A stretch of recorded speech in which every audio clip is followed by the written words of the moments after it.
Kanal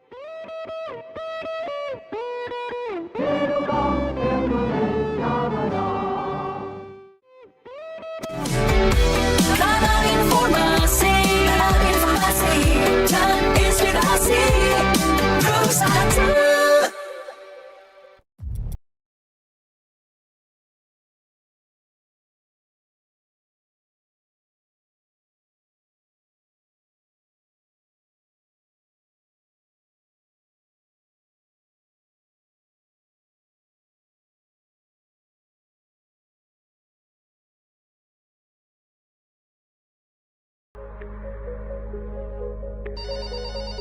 Halo RRI.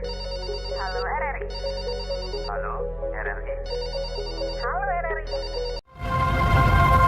97,9 FM Pro 1 RRI Singaraja, siaran kanal informasi dan inspirasi. Pendengar, kita jumpa lagi dalam dialog interaktif Hai Balik Ken Ken terkait topik kesiapan Buleleng menghadapi potensi bencana alam. Dan telah hadir dua narasumber di studio Pro 1. Kita bersama PLT Kabid Kedaruratan dan Logistik BPBD Kabupaten Buleleng, Bapak Igede Mahendra STMM. Selamat pagi, Pak Selamat pagi Kabid. Ya, apa kabar untuk pagi hari ini? Sekali, mudah-mudahan dengan acara hari ini kita...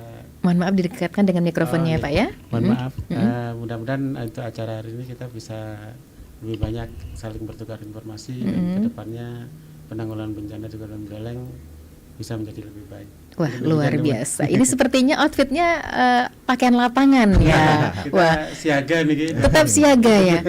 Sedia payung sebelum hujan gitu ya. Jangan sampai menunggu bencana baru bergerak, baru action gitu ya. Ini yang dibutuhkan oleh masyarakat, peran sertanya begitu ya. Selain masyarakat itu bisa menjadi garda terdepan bagi dirinya sendiri, juga melibatkan peran ataupun instansi terkait lain. Kita juga bersama Bapak Kadek Doni Indrawan, ini selaku koordinator Posar Buleleng. Selamat pagi Pak Doni. Selamat pagi Bu Ayu Iya. dan masyarakat yang pendengar pagi hari ini.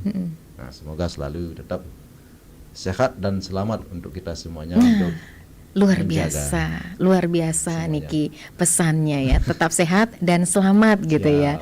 Wah, ini juga outfitnya sepertinya sudah sedari pagi tadi mungkin bergerak atau bagaimana ini? Tetap siaga juga? ya, kalau kita di bidang kemanusiaan ya tentunya juga kembali lagi sudah sampaikan tadi. Yang pertama terkait dengan namanya keselamatan kayak itu. Namanya juga alam kita nggak tahu, Iya, apalagi betul. sekarang musimnya. Nah, jadi inilah tujuannya satu adalah menyadarkan dan memahami bagaimana masyarakat itu untuk selamat dengan mengenal lingkungan maupun situasi dan cuaca pergantian itu. Oke. Tentunya itu Ya. yang harus kita lebih pahamkan lagi nanti ke depannya. Dan tentunya kembali lagi harapan kami adalah masyarakat adalah ujung tombak, Betul. pemeran utama yang sebelum nanti istilahnya kelembagaan kepemerintahan yang memang tugasnya memang di kebencanaan bisa membantu lebih ringan untuk menangani bencana tersebut. Oke, nah ini sedari kemarin-kemarin ya Iya. Pak Doni maupun Pak Kabid, ini bagaimana mengamati sekarang situasi kondisi terutama perakiraan cuaca kita di wilayah Buleleng? Apakah masih bisa dikatakan kategori aman atau memang susah ditebak? Apa kata alam seperti Pak Doni sampaikan tadi? Gimana nih? Untuk kondisi cuaca hari ini memang hari ini dan ke depan ya, kita memang masih masih siaga. Iya. Tidak boleh dihindarkan, tidak boleh dibiarkan atau Abaikan. surut ya, tidak boleh surut, kita siaga. Kita juga sementara dari BMKG melaporkan yang namanya siklon ini, siklon 96S kalau nggak salah sekarang sudah semakin mendekati wilayah ini, wilayah Jawa dan Sumatera. Itu laporannya. Jadi tingkat kewaspadaan kita di bawah ini, kalau siklon itu kan urusan di atmosfer di atas Iya, ya. betul. Yang di bawah ini terlebih lagi begini, kita belum punya banyak waktu, belum punya banyak kesempatan untuk membenahi kerentanan baik kerentanan yang di masyarakat maupun kerentanan lingkungan yang habis kena bencana kemarin, termasuk yang juga dialami saudara-saudara kita di Sumatera. Jadi tingkat kewaspadaan ini otomatis akan berlipat-lipat terus. karena pembenahan atau perbaikan rehabilitasi yang kemarin belum tuntas. Sementara ancaman terus ini. Itu logikanya. Jadi Iya. kalau dikatakan semakin tinggi ya kewaspadaannya yang harus ditingkatkan. Ancaman ya begitu itu dah ancamannya. Kesiapsiagaannya sekarang. Oke, baik, berarti ancaman itu sewaktu-waktu bisa mengancam gitu ya. Iya, begitu ya pengertiannya ya. Berarti kita harus tetap siaga gitu ya. Asal tetap dia waspada. bertemu dengan kerentanan, disitulah jadi bencana. Ancaman semoga hanya berupa ancaman saja. Iya, oke, tidak terjadiannya. Oke, baik ya. Nah, ini kesiapan Buleleng dalam menghadapi bencana alam. Ini fokusnya baik dari BPBD maupun dari Posar Buleleng seperti apa? Pak Doni, silakan. Baik Bayu, untuk terima kasih untuk yang pertama kali dari RRI, terutama di Pro Singaraja Pro 1. Nah, mudah-mudahan ini sebagai penyambung lidah bahasanya, informasi terkait dengan namanya pemahaman, terutama ke masyarakat yang memang betul-betul masih awam. Nah, tentunya juga bencana maupun musibah ini kita tidak bisa menghindari dan tidak kita tahu kapan pastinya dan kapan terjadinya, karena namanya juga mengawali, artinya tindakan kita adalah antisipasi. Antisipasi itu artinya kita sudah berusaha untuk mencegah biar tidak ada namanya, terutama yang paling penting adalah tidak terjadi korban jiwa, minim bahasanya. Nah, ini kesiapan yang perlu kita, khususnya dari Basarnas, karena tugas kita adalah, tugas pokok kita adalah pencarian, pertolongan dan penyelamatan. Nah, tentunya juga berkaitan dengan kebencanaan juga dari BPBD, lebih detail terkait dengan situasi terkini dari BMKG maupun situasi keadaan alam yang sebenarnya untuk perkembangan hari ini.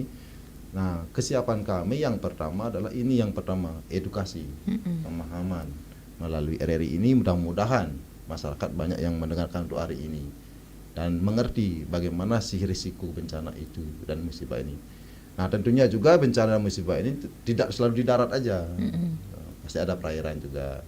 Misalnya ada di perairan terkait dengan kegiatan namanya melaut, dengan cuaca yang tidak tentu, berubah-ubah, terjadi suatu waktu karena beberapa kali kejadian yang namanya nelayan maupun orang kegiatan mancing maupun kegiatan permandian. Begitu juga dengan perairan di aliran sungai. Nah, jadi pada saat nanti bagaimana kesiapan kita intinya diedukasikan. Yang satu yang paling penting adalah pengenalan lingkungan. Pengenalan lingkungan di mana pada saat nanti yang sering terjadi cuaca saat ini kan musim hujan. Nah, pasti ada ancaman. Yang pertama adalah banjir bandang maupun longsor maupun pohon tumbang dan banjir.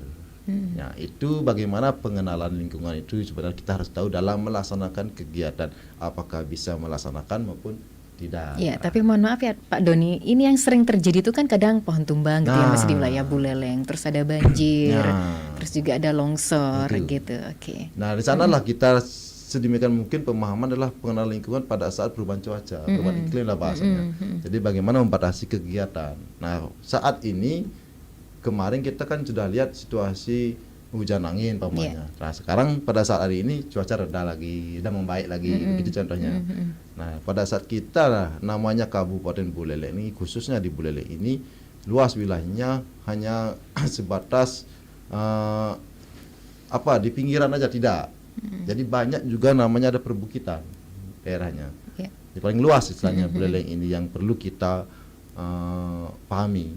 Nah, di sini dalam edukasi ini, pemahaman ini, mengenal lingkungan ini, tentunya juga kita kesiapannya adalah melaksanakan kesiapsiagaan dari personil dengan SDM kita kecil, bagaimana kita bisa melaksanakan kegiatan tersebut. Nah, ini kembali lagi masyarakat lah yang tentunya sebagai tim. Ya, harapan kami begitu dari dulu sama BPBD, angkatan terpadu kami, BPBD dan kita di sini membentuk tim setiap desa itu kalau bisa nanti memahami bagaimana membentuk tim di sana untuk rescue cepat dalam penanganan, misal kayak pohon tumbang yang sering terjadi. Minimal tindakan awal itu harus ada dengan kolaborasi dengan masyarakat setempat maupun kecamatan yang memiliki alat-alat yang membantu menyelesaikan kegiatan tersebut. Karena kita tahu kan di kelembagaan pemerintah kita kan jalurnya tidak semua dekat. Nah, di sana kita harapannya di daerah masing-masing harus ada timnya yang dikendalikan oleh pimpinan daerah masing-masing. Minimal lah atensi dari masyarakat, ada kepedulian dan kesadarannya untuk membantu kami. Nah, Oke, itu yang paling baik. pertama kesiapannya. Ya. Nah, tentunya juga dari peralatan maupun SDM kami khususnya di darat maupun di perairan. Begitu juga dengan perairan, kemarin juga ada beberapa. Nah, mudah-mudahan di tahun 2000 ini, karena 2000 tahun lalu ini sudah harapannya pasti saya mengharapkan Buleleng ini menyadari karena sudah mulai minim kejadian di perairan. Gitu, Iya. banyak dalam kesadaran untuk melihat situasi apakah bisa melaksanakan maupun tidak bisa memaksakan bahasanya gitu. Nah, itu harapan kami meminim korban jiwa. Nah, itu tentunya kesiapan kami yang memang betul-betul harus kita masuk ke lingkungan daerah dan kecil, misalnya ke satu desa lah bahasanya, yang ancamannya kelihatan. Nah, biasanya kan itu berbukitan Iya, yang iya. sering terjadi. Kemarin dari data BPBD juga banyak juga ada longsor-longsor kecil masih bisa ditangani juga. Tonggare juga tidak ada korban jiwa. Oke. Itulah pemahaman kami. Misalnya ada tempat tinggal di Kemiringan, ya cuaca tidak mendukung, minimal bergeserlah sedikit ke kerabatnya untuk tinggal sementara. Karena pengalaman dulu juga ada namanya kena longsor, satu rumah satu keluarga tertimbun. Jadi itu pemahaman kami, terus kesiapan kami, tidak artinya bosan-bosan menyampaikan ya. Nah, tentunya juga dari hari ini mudah-mudahan dibantu kesiapan kami ini, berusaha kami untuk mengedukasi tentang pemahaman namanya lingkungan terkait dengan perubahan cuaca iklim ini, membantu dari dirinya sendiri untuk kesadaran untuk selamat. Nah, itu aja dari kami Basarnas, dan kesiapan kami untuk siap membantu bila mana masyarakat butuh pelayanan SAR. Nah, itu tetap kami mengutamakan laporan-laporan maupun yang lainnya. Nah, itu juga yang sering kita alami kemarin adalah pengenalan aplikasi. Navigasi. Pengenalan Oke. aplikasi. Oh, aplikasi. Aplikasi apa itu, minimal Pak? istilahnya kayak sekarang kan BMKG sudah ada aplikasinya. Di sana melihat cuaca bagaimana hari ini ke depannya. Yang selanjutnya pengenalan namanya share lokasi. Nah, bagaimana posisi darurat atau emergensi dari pihak-pihak kegiatan yang memang butuh bantuan SAR, minimal mengirim lokasinya. Jadi biar share kita lokasi. bisa, ya Oke, itu baik. pemahaman sebenarnya. Pemahaman lokasinya biar kita SOP kita ini pengenalan lingkungan ini bisa membaca apa yang perlu kita siapkan, apa yang baru memang kita SDM kita harus kerahkan, atau bagaimana. Nah, itu. Nah, itu juga membantu sekali sekarang ya, Itu media yang sosial pengenalannya, itu media sosialnya. melalui aplikasi Ya, itu kan ya. itu contoh kecil sebenarnya. Karena yang kan belum- personil juga punya ini Pak ya, ada aktivitas lain, keterbatasan personil itu kan yang mengakibatkan tidak bisa mengedukasi ataupun mensosialisasikan hal-hal penting, contohnya tentang mitigasi bencana ke beberapa desa yang ada di Buleleng gitu. Saya tambahkan Oke, sedikit. silakan Pak. Ini sepanjang kurang lebih ya pertengahan sampai dengan akhir 2025 kemarin, kita dari BPBD Kabupaten Buleleng dengan OPD terkait juga itu sudah sejumlah upaya ya, seperti yang tadi dikatakan Pak Doni dari Basarnas, itu serupa dengan itu, senada dengan itu, yaitu pertama kita melakukan pemetaan desa rawan bencana. Itu sudah pasti di setiap sosialisasi edukasi kita barengkan itu, Bu. Jadi desa atau kelurahan itu kita sarankan untuk petakan itu data itu sebaik-baiknya, simpan data itu, jangan sampai data itu tidak ada. Mereka mungkin kalau ditanya kejadian yang rawan bencana di mana Pak? Oh, di Banjar Dinasti kini. Tapi Bapak memaintain enggak dengan data yang akurat, dan ada enggak perencanaan untuk menanganinya ke depan? Itu selalu kami tanyakan. Selalu kami upayakan untuk di desa-desa itu punya. Kemudian mungkin tidak waktu yang lama kemarin, yaitu adalah posko siaga bencana, Bu. Oh iya. Kita buat Yang kemarin di itu ya. dari Oke. tanggal 16 sampai 4 ini ya. 4 Januari kemarin ya Pak ya, di awal Itu tahun saja, ini ya. Itu saja dari data kami, Bu, selama kemarin di posko itu ya, peran serta dari OPD lain juga sudah luar biasa. Itu ada sebanyak 27 kejadian, Bu. Dari tanggal itu data kami. Nah, kami juga selalu share itu, dan ya syukurlah semua bisa ditangani dengan baik, tidak ada kejadian yang besar. Iya. Kemudian untuk pengendalian operasi, kita sedang menggalakkan ini SK-nya juga sedang diperbarui, yaitu TRC multisektor Ibu. TRC multisektor itu melibatkan banyak OPD dan lembaga, termasuk teman-teman Basarnas kita pasti aktifkan nanti dengan personil kurang lebih 65 orang. Itu sudah, mudah-mudahan dalam minggu inilah SK itu sudah disetujui, sudah ditetapkan ya. Kemudian seperti tadi Pak Doni bilang penyebarluasan informasi BMKG itu selalu Bu, dan makanya kita paham sekarang itu siklon yang bagaimana yang sedang mendekati. Kemudian kita juga aktifkan yang namanya camat Bu. Untuk kantor camat ini supaya camat ini bisa menjadi koordinator dari desa dan kelurahan. Itu sudah sesuai juga dengan peraturan daerah nomor 1 tahun 2025 tentang penanggulangan bencana. Itu sudah cocok dengan sana. Jadi para camat juga sudah di briefing bagaimana mengkoordinir, dan juga sudah dibentuk Satgas namanya Satgas Kecamatan Tangguh Bencana Bu. Ini merupakan salah satu gebrakan juga dari pimpinan kami Bapak Kalaksa di tahun 2004 akhir kemarin, dan direspon positif oleh para camat untuk membentuk itu di tiap kantor camat. Kemudian selalu rutin kita memberdayakan pelaporan, membiasakan pelaporan itu masuk ke link kami Pusdalop BPBD Kabupaten Buleleng. Sebab kita tidak pungkiri masih banyak pelaporan ini yang terlambat, Ibu. Terlambat dalam arti apa? Sudah sekian hari kejadian baru dilaporkan. Begitu kita konfirmasi ulang ke yang melaporkan, mereka bilang kami tidak tahu harus melapor kemana. Itu kesenjangan itu masih terjadi, kesenjangan itu masih dialami. Kedepannya nanti kami berharap channel-channel pelaporan ini akan semakin aktif, gitu Bu. Jadi sinkron, artinya channel pelaporan aktif, tindak lanjut juga berjalan dengan baik. Kami di tim TRC penanggulangan bencana juga bisa bergerak dengan baik dengan data yang tepat.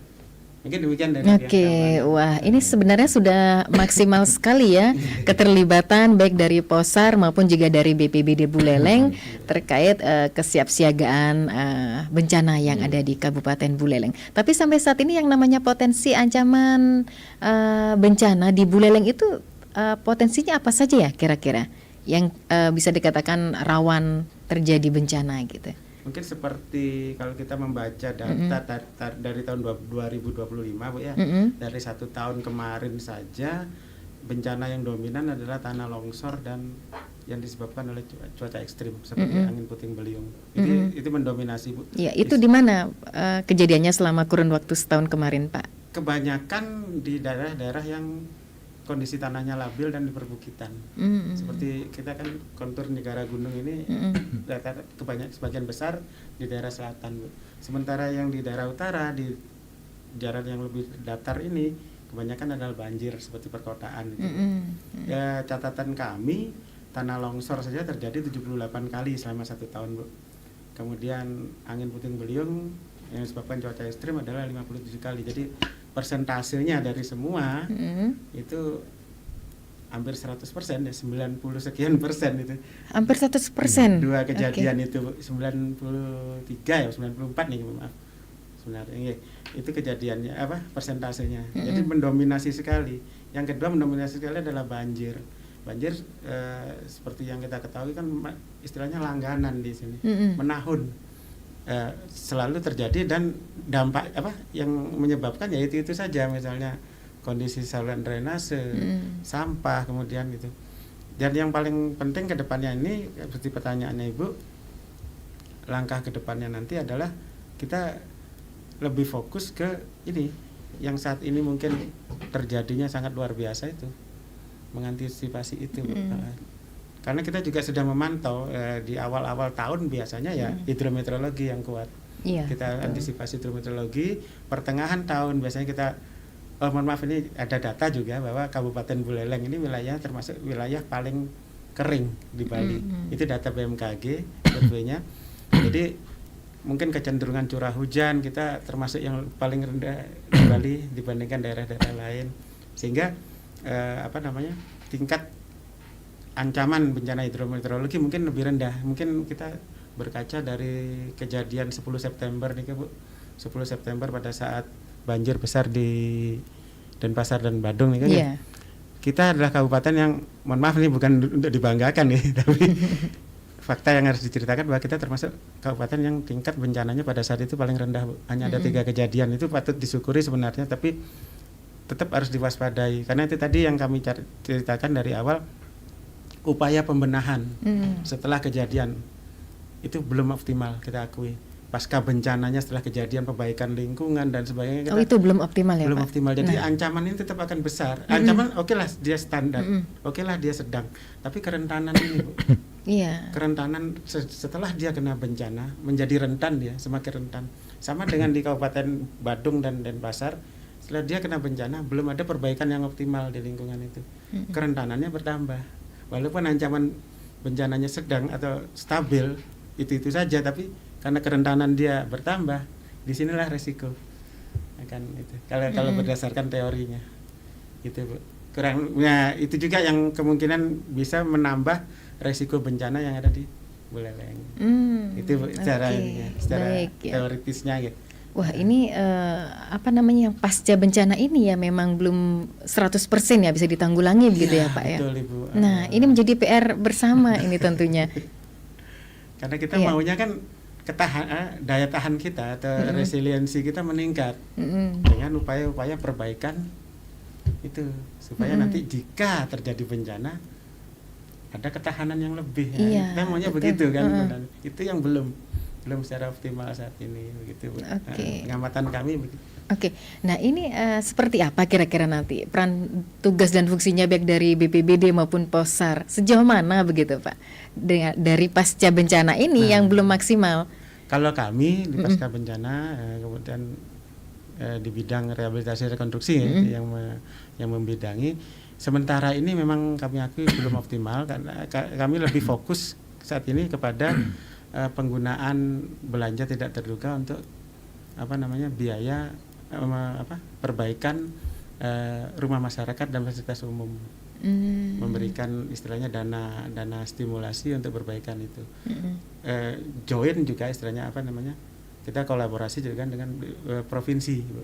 Jadi nanti ada semacam proposal begitu diajukan oleh warga masyarakat yang tertimpa bencana, kita laksanakan proses-prosesnya sampai dengan dana itu cair. Sementara untuk fasilitas umum seperti sekolah, kemudian jalan, kita kembalikan kepada pembeli aset. Mungkin sekolah-sekolah itu kita kembalikan kewenangannya kepada Dinas Pendidikan.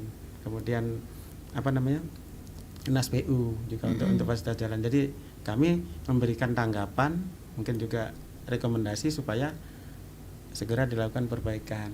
Karena kita kepemilikan aset itu yang kita tidak bisa melangkahi, Bu. Dan lagi pula secara teknis kami memang lembaga-lembaga OPD tersebut yang punya keahlian teknis seperti Dinas PU untuk penanganan di fasilitas umum, pendidikan di Dispora begitu, Bu. Oke, baik. Wah, luar biasa ini perbincangannya pendengar, dan kita juga menantikan sharing-sharingnya ataupun atensi Anda di 24644 ataupun WA Call Pro 1 terkait topik kesiapan Buleleng menghadapi potensi bencana alam ya.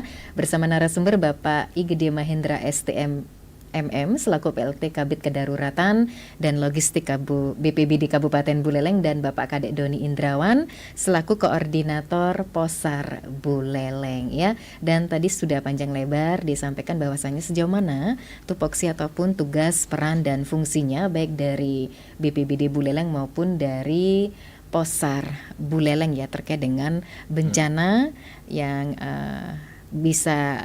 tidak bisa kita prediksi ataupun tidak bisa kita duga terkait dengan cuaca ekstrim yang akhir-akhir ini terjadi. Karena tadi disampaikan oleh narasumber lumayan ya, hampir 100% ini kejadian 90 sekian gitu ya, hampir mendekati ya Pak ya, tidak setengahnya lagi itu, hampir mendekati. Oke.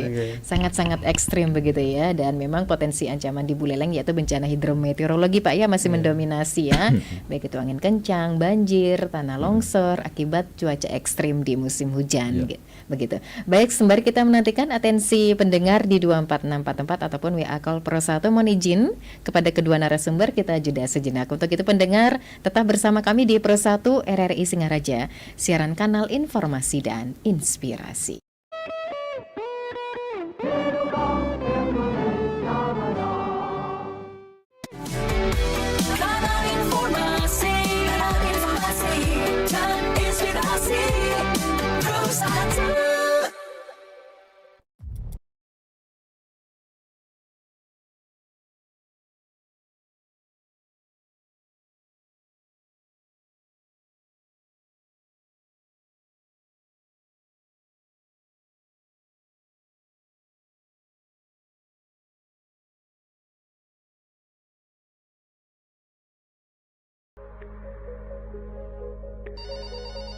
Halo RRI. Halo RRI. Halo RRI. Halo RRI. Halo RRI. Halo RRI hadir setiap Senin dan Jumat dari pukul 9 sampai dengan pukul 10 pagi. Anda bisa sampaikan semua keluhan, masalah, atau informasi melalui line telepon 0362 24644 atau WhatsApp 0811 3999790 dan media sosial RRI Singaraja. Suarakan masalah Anda dan temukan solusinya bersama Halo RRI.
Kanal informasi dan inspirasi Terus ada.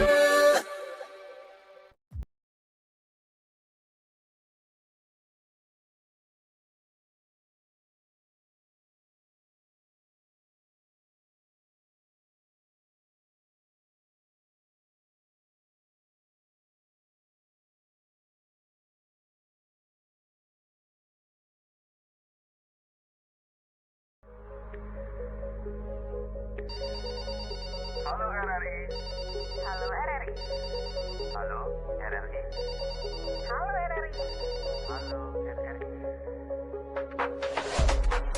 Halo RRI hadir setiap Senin dan Jumat dari pukul 9 sampai dengan pukul 10 pagi. Anda bisa sampaikan semua keluhan, masalah, atau informasi melalui line telepon 0362 24644 atau WhatsApp 0811 3999790 dan media sosial RRI Singaraja. Suarakan masalah Anda dan temukan solusinya bersama Halo RRI.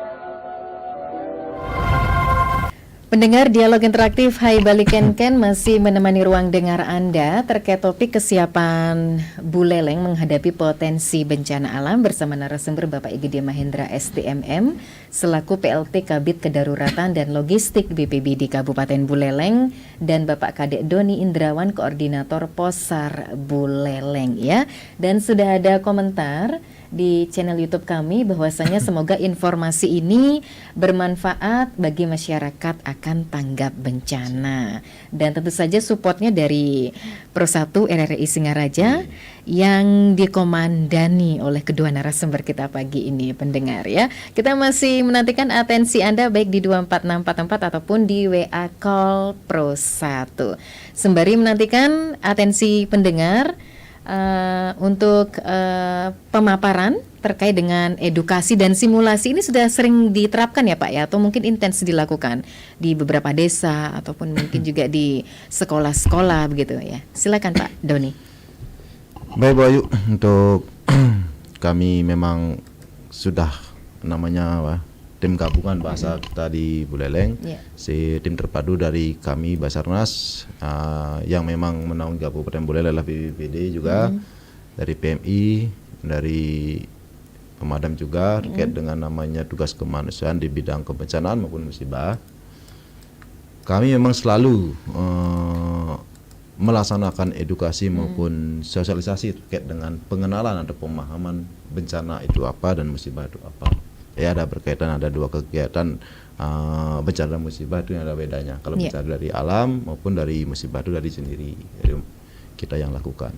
Nah, di sini kita edukasikan tentang pemahaman minimal istilahnya memahami apa yang harus kita lakukan dan apa yang harus kita laksanakan. Contoh kecil seperti musimnya gempa bumi yang memang betul-betul kita terapkan, yang tidak bisa kita prediksi, yang pada umumnya itu kegiatan yang harus bagaimana cara kita mengendalikan masyarakat ini dan menyadarkan masyarakat ini bahwa menyadari bahwa bencana itu, gempa bumi itu bagaimana menanggulangi minim korban jiwa itu. Salah satunya kita mengedukasikan mengurangi panikan. Jadi masyarakat yang tentunya yang sama sekali tidak paham maupun yang kurang paham itu, yang panik itu yang menyebabkan insiden sebenarnya. Misalnya kayak gempa contohnya. Kalau udah panik itu padahal gempanya tidak Enggak manusiawi itu Pak ya, panik gitu ya. Kan kita tenang tiba-tiba ada sesuatu atau hal yang mengagetkan kan otomatis panik ya Pak ya. Nah, itulah karena itulah dasarnya kita dari menyadarkan masyarakat. Tentunya kalau kita nggak sering kita laksanakan kebiasaan apa yang perlu kita kebiasaan itu pasti kita sudah terbiasa jadinya. Atau mungkin supaya terbiasa sering dikagetin ya Pak ya. Sering dikejut-kejutkan gitu. Kalau kita sering terkejut otomatis terbiasa nggak panik. Nah, tentunya dari yang namanya dari terkecil dari sekolah yang PAUD, SMP, SMA maupun ke perkantoran, ke masyarakat pun kami sudah melaksanakan edukasi. Nah, tentunya juga yang paling peran penting adalah pengenalan namanya evakuasi mandiri. Evakuasi mandiri itu tentunya juga di dalam keluarga terkecil itu bagaimana kita menyelamatkan diri sendiri dulu. Tentunya juga satu rumah itu tidak mungkin sendiri, pasti ada lebih daripada satu orang, dua orang. Nah, kemungkinan ada salah satu tertinggal atau apa, bagaimana cara menolong yang benar maupun kita cara mengevakuasi rekan atau keluarga atau temannya. Itu contoh kecil. Nah, bertingkat lagi ke sekolah maupun ke perkantoran kan. Nah, tentunya juga pengenalan namanya lingkungan kembali, bagaimana jalur keluar masuknya di mana, pintu-pintu. Makanya kita terapkan di daerah desa maupun perkantoran itu harus diterapkan sesuai dengan kita kolaborasi dengan BPBD. Kalau bisa semua daerah itu ada pemetaan namanya jalur evakuasi maupun titik kumpul. Apapun istilahnya terkait dengan ancaman bencana. Misalnya kayak banjir bandang, otomatis ada namanya masyarakat atau gempa bumi, masyarakat yang pasti kalau ngungsi kan gitu, atau titik kumpul yang paling aman. Itu minimal harus paham pemetaannya itu. Maka disampaikan dari BPD. Minimal adalah lahan tempat itu maksudnya yang memang betul aman. Jadi itu sudah kami sosialisasikan, edukasikan semuanya. Nah, kadang-kadang seperti masyarakat tentunya juga kami terus berharap dari RRI ini mudah-mudahan masyarakat itu memahami bagaimana pentingnya untuk keselamatan diri sendiri maupun kerabat, keluarga maupun rekan-rekannya. Jadi minimal pemahamannya adalah edukasi ini masuk artinya oh ini kejadian begini saya harus kemana dan saya harus bagaimana. Itu paling penting. Nah, kedua selanjutnya setelah ada pemetaan tempat jalur evakuasi maupun tempatnya titik kumpulnya yang aman, artinya juga pemahaman terkait aplikasi, koordinasi dan komunikasi yang paling penting kemana harus kita untuk melapor suatu namanya bantuan. Nah, itu harus dipahami oleh masyarakat ya. Makanya saya tadi menyinggung mengawali adalah tim daerah terkecil dulu. Yang membentuk itu diharapkan minimal itu bentuk suatu tim di daerah. Pasti salah satu itu komunikasi yang terpenting diterapkan.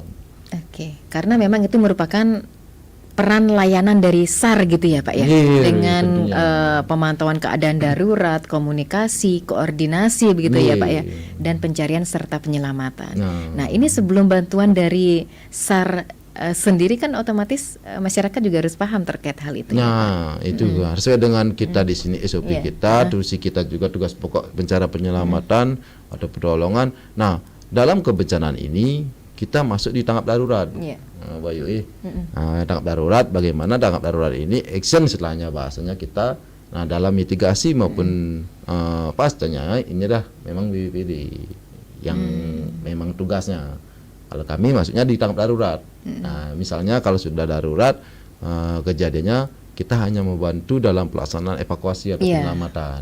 Nanti biar nggak salah gini. Lebih mencari, menolong Nah. gitu, menyelamatkan orang atau material yang hilang gitu ya, Nah, itu. dalam menghadapi bahaya musibah Nah. gitu ya. Seperti kecelakaan transportasi laut, Ya, udara, semuanya gitu. darat gitu ya, Ya. Pak ya. Oke. Dari pengapalan kami kita tidak mencakup di darat aja. Ya. Jadi- Tapi kalau sudah kondisi seperti itu kan udah nggak memandang tupoksi Pak ya, tanggung jawab ya pasti deh saling membantu gitu Pak ya. Ya tentunya juga di luar tupoksi kita di sana, makanya kita di sini yang kita aktifkan sadarkan adalah kerjasama. Iya betul. Itu yang Betul. paling penting kita sadarkan betul-betul edukasi ini.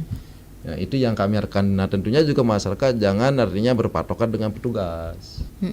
Siapa lagi ya kalau kita masyarakat kita sendiri. Kami juga petugas kan orang masyarakat juga kan. Betul betul. Itu ya. kan, itu. Rocker juga manusia ya, petugas mitigasi bencana juga Nah, manusia gitu. Oke, siap. jadi itu yang paling penting Iya. Mbak Yui. Iya. Jadi masyarakat mudah-mudahan sadar pentingnya bagaimana untuk keselamatan itu dijaga dengan pengenalan lingkungan dan bagaimana menerapkan dirinya sendiri dan lingkungan kecil untuk mengenal dan memahami dan apa yang harus dilakukan. Nah itu yang kami harapkan dari dulu, edukasi itu dari kecil sampai ke perkantoran. Nah Iya. sekolah-sekolah kemarin juga saya harapkan minimal dipotonglah jam waktu atau berapa menit setiap seminggu sekali disimulasikan. Kalau emang itu namanya bergedung bertingkat, Iya. apa ruang lingkupnya sebagai pengenalan. Karena kebiasaan itu kita laksanakan secara simulasi pasti terbiasa nantinya. Mengenal, lebih mengenal lagi. Oh saya harus ke sini, saya harus ke sana, harus segini, dikumpul sini. Mengurangi kepanikan sebenarnya itu. Kalau terutama kan di sekolahan yang memang penuh. Nah, benar-benar Pak. Itu saya harapkan di sekolah-sekolah itu sama perkantoran juga. Karena saya lihat dari beberapa edukasi ini yang saya laksanakan jarang namanya menentukan pintu emergensi bahasanya. Nah, pintu emergensi ini kriterianya seperti apa, Pak? Nah, Doni? kalau di emergensi itu minimal kan kalau rumah itu kan tidak mungkin kita punya satu ruang pintu kan. Iya, oke. Berarti harus 2 pintu. Nah, minimal 2 pintu. Ya, Oke. nah, itu contoh kecil sebenarnya. Nah, Oh, itu bisa dikatakan pintu emergensi ya, Pak ya?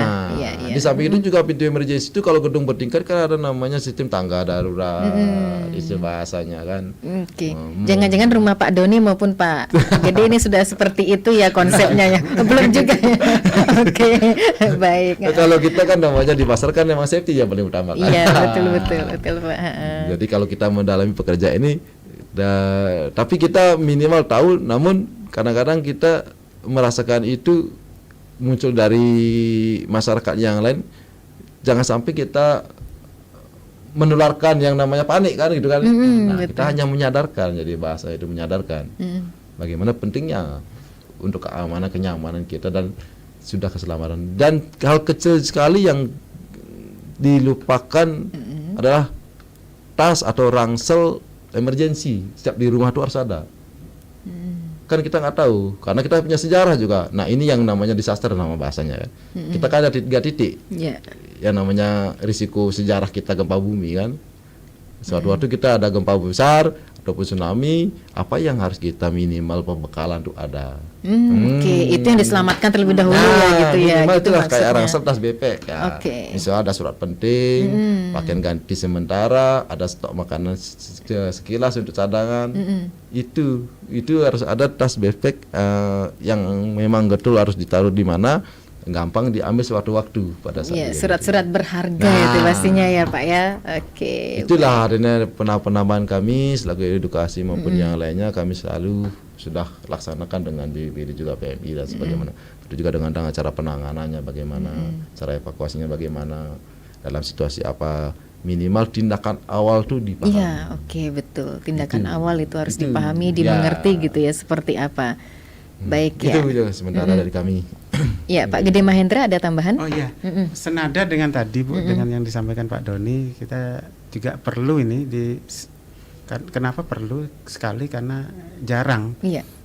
kita lakukan pada saat sosialisasi, pada saat bukan hanya sosialisasi ya, kita himbauan-himbauan juga, yaitu kita terutama kami di bidang kedaruratan dan logistik, kita kurang memberikan sosialisasi tentang bahwa di tanggap darurat bencana itu ada 3 fase, Bu.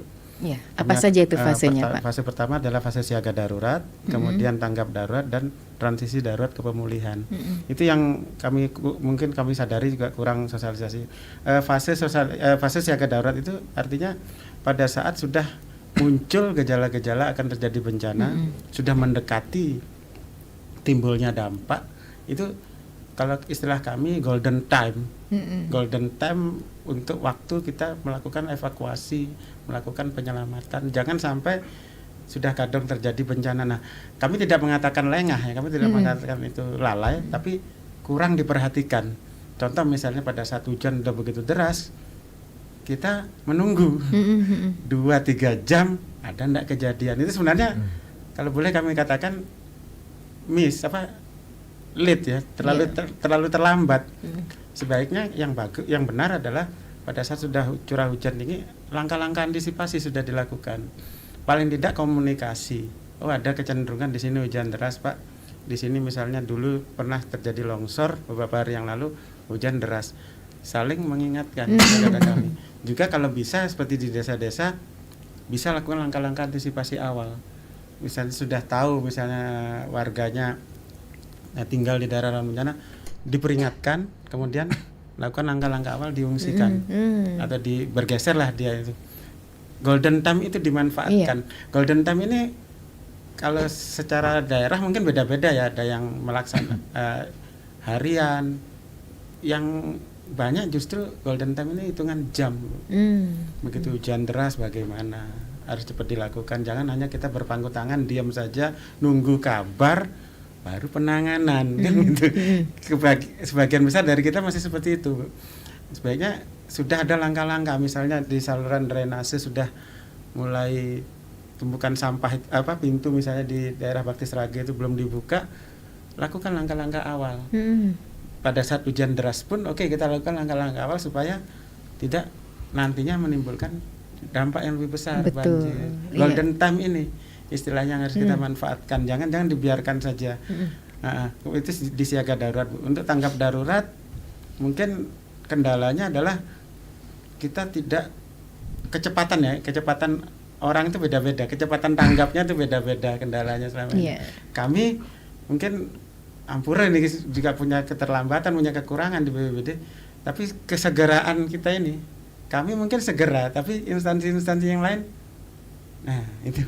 Jadi kita match, kumpul di satu tempat melakukan action bersama ini mungkin harus ada koordinasi yang lebih baik. Nah, jadi tanggap darurat ini dilakukan oleh lebih banyak pihak. Gitu. Kami sering kok Bu, kita akui Bu, menunggu misalnya alat berat datang, menunggu kemarin penyemprotan di Busung Biu itu sekian jam, padahal lalu lintas sudah crowded sekali dan sebagainya. Itu koordinasi ini masih memerlukan komunikasi yang lebih baik sehingga bisa berlangsung lebih cepat. Kemudian tahap berikutnya transisi darurat ke pemulihan. Transisi darurat pemulihan ini kendala terbesarnya di samping anggaran tadi juga mungkin pendataan Bu. Kita di dalam pemulihan ini kan jelas perlu data yang akurat, seberapa kerusakannya, seberapa kebutuhan penanganannya. Itu mungkin waktu untuk pendataan ini harus sesegera mungkin.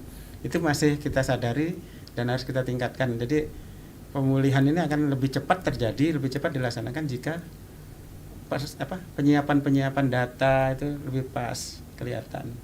Mungkin demikian. Wah, itu masih menjadi catatan, masih jadi PR. Jadi PR bersama bagaimana nanti ke depannya supaya bisa lebih lah ya. Cepat Pak ya. Masing-masing bisa punya respon yang benar-benar bisa dikatakan cepat tanggap Iya. begitu ya. Jangan sampai lambat karena yang namanya komunikasi sekarang kan sudah dibantu Ya. dengan media sosial, Ya. baik itu WA dan yang lainnya itu dipergunakan itu ataupun dimanfaatkan begitu ya. Semoga ya ini menjadi PR bersama begitu ya.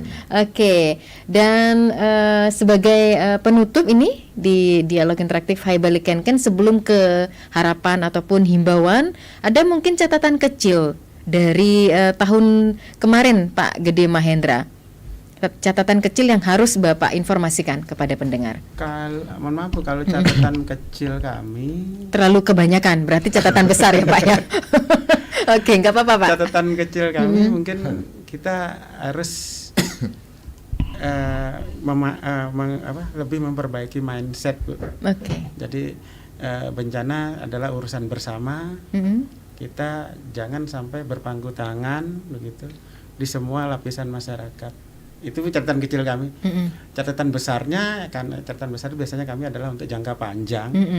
Dan jangka panjang ini otomatis kita memohon peran serta dari semua pihak lebih dan lebih lagi, gitu Bu ya.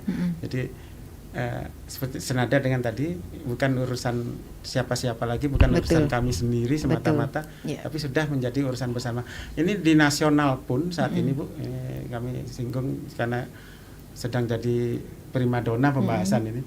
Selama ini kan urusan bencana itu masih masuk dalam sub urusan di Trantibum Linmas ya, urusan di Kemendagri ini kan. Banyak daerah itu sudah mengusulkan gimana caranya urusan bencana ini urusan wajib, menjadi urusan wajib. Oke, masing-masing gitu ya. Ya, setara dia dengan urusan Trantibum Limnas itu istilahnya. Iya, oke. Bukan lagi sub urusan. Berbeda, bahkan ada lagi kalau tidak salah di wacana-wacana di TV, di YouTube dan sebagainya, ada membentuk kementerian urusan kebencanaan. Itu jadi sudah menjadi isu nasional ini. Siap. Intinya itu tadi, kebersamaan, kolaborasi ini diutamakan. Mungkin demikian catatan kami Bu. Itu catatannya. Iya. Harapannya belum ya Pak ya? Sebagai closing statement, siapa yang akan menyampaikan harapannya? Pak Doni. Pak Doni aja. Oke, silakan Pak Doni. Baik, ini semoga dari RRI Perusahaan Singaraja menjadi poin penting bagi kita semuanya untuk membagi informasi. Informasi yang paling utama adalah bagaimana kita menjaga keselamatan dan untuk selamat untuk kita semuanya. Nah, di sini selalu kita poin kecil yang menjadi pentingnya adalah safety dalam melaksanakan kegiatan apapun itu, dan mengenal lingkungan, dan jangan lupa juga mengenal aplikasi.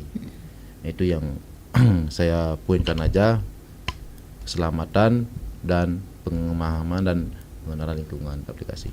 Nah, harapan kami tentunya sebagai tim tugas kemanusiaan juga selaku juga kelembagaan pemerintahan ini, harapan kami tetap yang paling utama adalah masyarakat, komunikasi kerjasama yang paling penting. Harapan kami tentunya juga kami selaku petugas tentunya tidak bisa juga secepat yang kilat yang kita pikirkan juga, karena jarak SDM maupun yang lainnya yang betul-betul kita berusaha sekali untuk memaksimalkan untuk pelayanan kami untuk masyarakat.